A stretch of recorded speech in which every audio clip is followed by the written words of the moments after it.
এবার আসুন কিছু সূত্র যেগুলো আছে ওগুলো আমরা ডেরিভেশন করি। তার মধ্যে আমরা একটা প্রথমে পেয়েছি কি, ফার্স্টে আমরা পেয়েছি কি a ইজ ইকুয়াল টু পেয়েছি v minus u by t. এটাকে যদি আমরা এভাবে লিখি, এটি is equal to v minus u, তাহলে ভি সমান আমরা লিখতে পারি ইউ প্লাস। এটা আমরা কোন কনসেপ্ট থেকে পেলাম? ত্বরণের সংজ্ঞা থেকে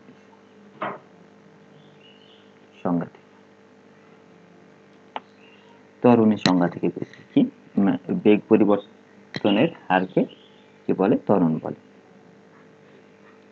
তাহলে এটা আমরা কি পেয়েছি? বেগ পরিবর্তনের হারকে ত্বরণ বলে, এখান থেকে পেলাম।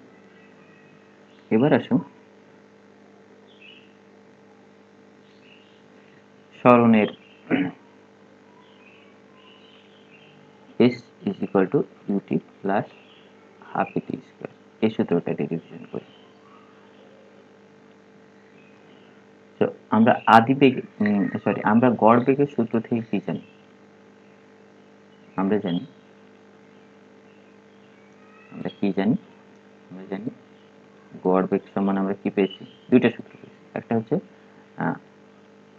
মোট প্রতি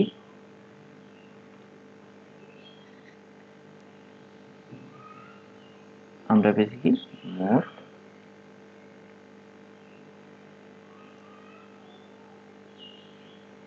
অতিক্রান্ত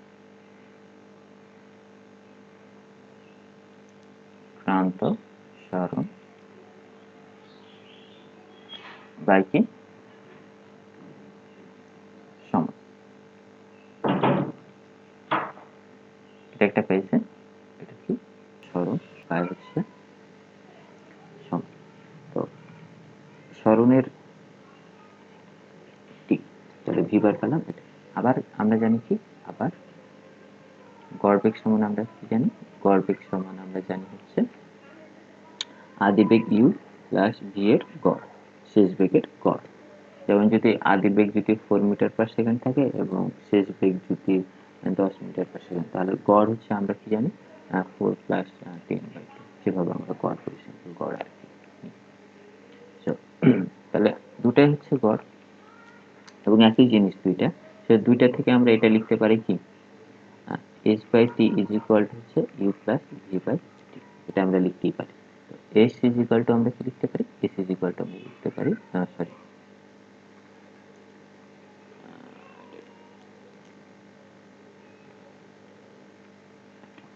তাহলে আমরা s ইজ ইকুয়াল টু কি লিখতে পারি? u plus v by 2 into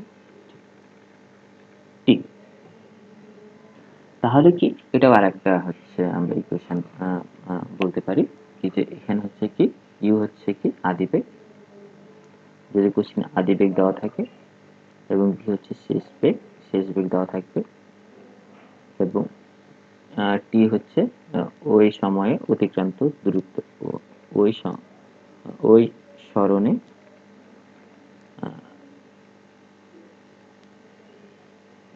অতিক্রান্ত সময়। তাহলে কোনো কোশ্চেনে যদি আদি বেগ এবং শেষ বেগ এবং ওই সময় যদি অতিক্রান্ত সময়টা দেওয়া থাকে, তাহলে আমরা লিখতে এই সূত্রটা অ্যাপ্লাই করতে পারবো। এবার আবার আমরা কি পেয়েছি?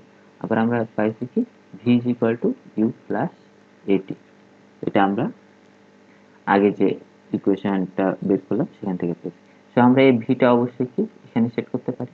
যদি এটা এখানে সেট করি, তাহলে আমরা এস ইজ ইকুয়াল টু এটা লিখতেই পারি ইউ প্লাস এটি, ভির জায়গাতে বসে ফেলছি বাই 2, আর তার সাথে কি ছিল? টি ছিল। তো আমরা যদি এটা ভিতরে গুণ করে দিই, তো গুণ করার আগে টিউটাকে আরেকটু সিম্পলিফাই করে নিই, তোমাদের বুঝতে ইজি হয়।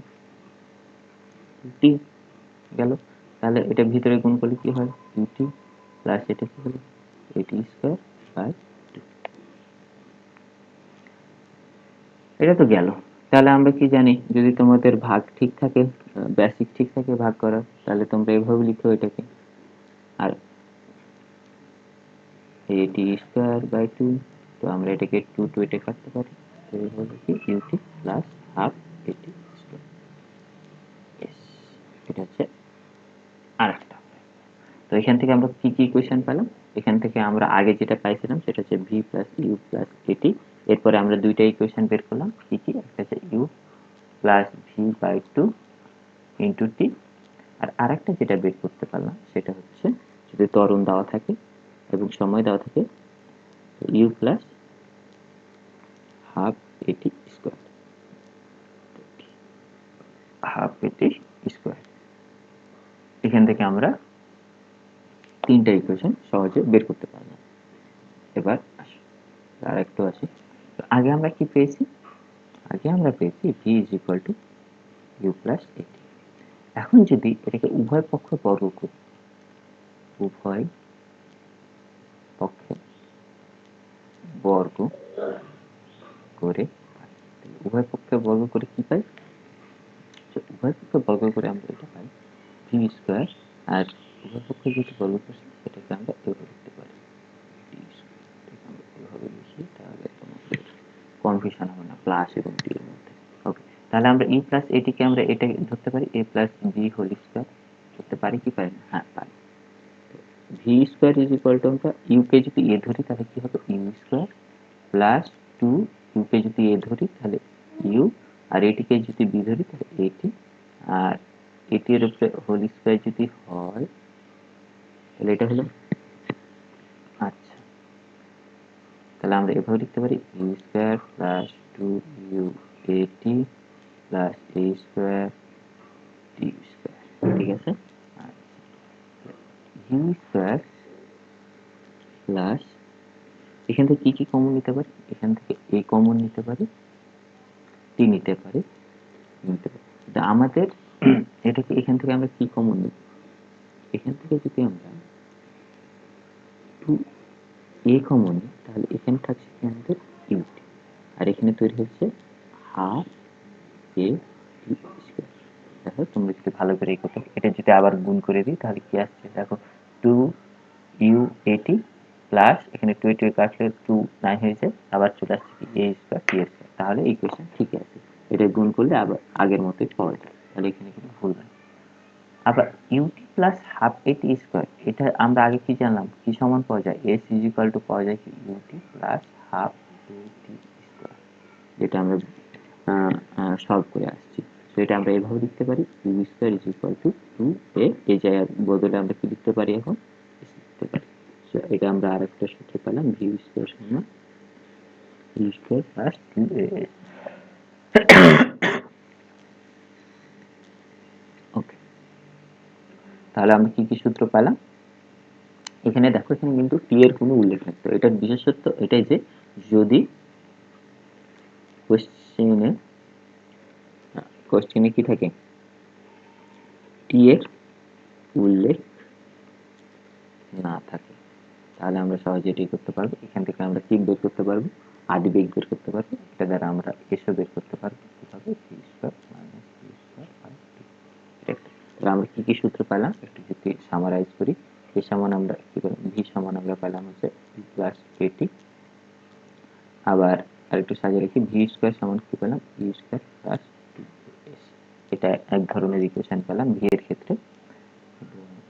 এস এর ক্ষেত্রে আমরা যেটা পেলাম, এস এর ক্ষেত্রে যেটা বেশি লাগে আমাদের u t plus half a t square, কারণ এটা আগে লিখলাম, আর s is equal to u plus v by two into t. তো এটার বিশেষত্ব হলো যদি ত্বরণ দেওয়া থাকে এবং সময় দেওয়া থাকে, আর এটার বিশেষ, এটা আমরা কখনই করবো ত্বরণ এবং সময় থাকলে। আর এখানে কি থাকে, এখানে হচ্ছে আদি বেগ, শেষ বেগ আর সময়, এটা হচ্ছে এর বিশেষত্ব। আর এটার বিশেষত্ব কি, এটার বিশেষত্ব হচ্ছে ত্বরণ এবং সময় উল্লেখ না থাকে। একটাই সূত্র আছে যেখানে সময় উল্লেখ নেই, এই ক্ষেত্রে সময় উল্লেখ না থাকে। আর ত্বরণের ক্ষেত্রে আমরা সবসময় এই জিনিসটা তো বের করতে থাকি। ওকে, সো আমরা এই সূত্রগুলো দিয়ে সহজেই আমরা নিউমেরিক্যাল যতগুলো প্রবলেম আছে এই অধ্যায়ে গতি চ্যাপ্টারে সব সলিউশন করতে পারবো।